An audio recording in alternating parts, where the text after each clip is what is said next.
Hoje, a política pública do audiovisual, no quesito fomento, contempla ações focadas no financiamento da atividade cinematográfica como um todo, ou seja, a produção, a distribuição e a exibição, como também a produção e a exibição de obras audiovisuais, tanto no segmento de mercado da TV por assinatura, quanto também no segmento de mercado da chamada TV aberta, TV comercial ou a TV aberta pública, que de certa forma já vinha utilizando alguns mecanismos de incentivo, que já tinha alguns programas feitos especialmente. O que tem acontecido nesses últimos anos, né?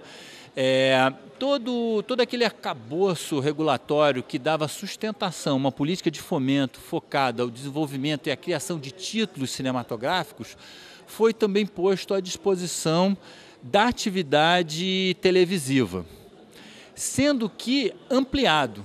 Então, por exemplo, o artigo 1º da Lei do Audiovisual continua existindo, mas nós temos agora o artigo 1º-A da Lei do Audiovisual, que pode ser usado tanto para cinema quanto para a televisão. E nós já temos patrocínios feitos para obras audiovisuais com compromisso de exibição com esse mecanismo, inclusive já exibidas.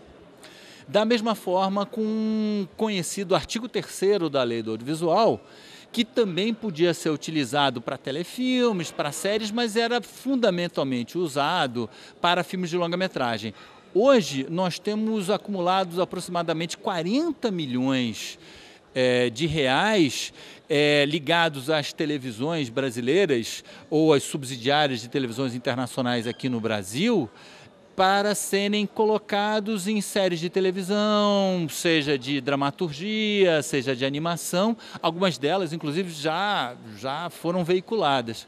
Agora, eu posso dizer que o artigo 3º-A é um dos principais, porque o Fundo Setorial do Audiovisual ele tem uma linha específica para produção de conteúdo para a televisão, feito por produtor independente, mas já com contrato, já contratada por uma televisão, e esse fundo é da ordem de 17 milhões e 500 mil, e é um recurso bastante interessante também.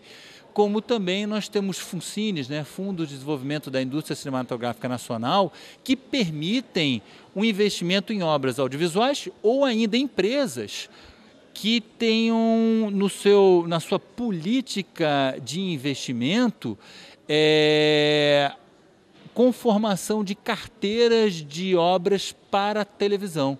Portanto, hoje a gente tem um cenário bastante amigável para a produção de conteúdo para a televisão. O que é realmente necessário é que tenha uma maior aproximação dos broadcasters, das programadoras, dos exibidores e distribuidores de conteúdo da área criativa, né? Dos produtores, dos geradores de conteúdo, porque é dessa sinergia que cria um ambiente no qual o Estado pode ir lá e colocar o recurso de uma forma indutora, né?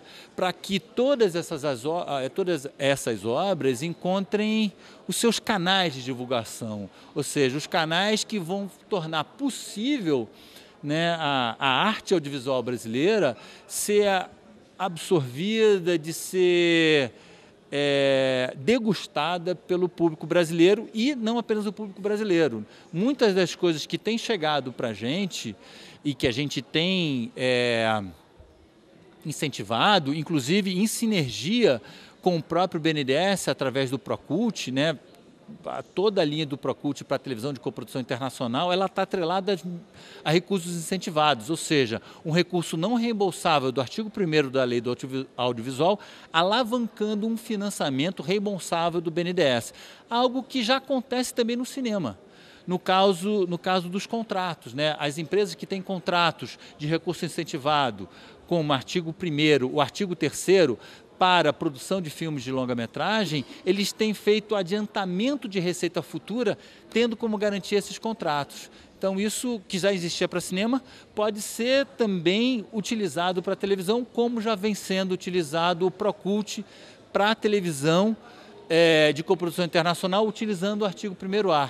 Enfim, é uma plataforma que talvez o mais interessante é que todos esses mecanismos, eles podem ser combinados, eles se falam, eles se comunicam, eles são complementares.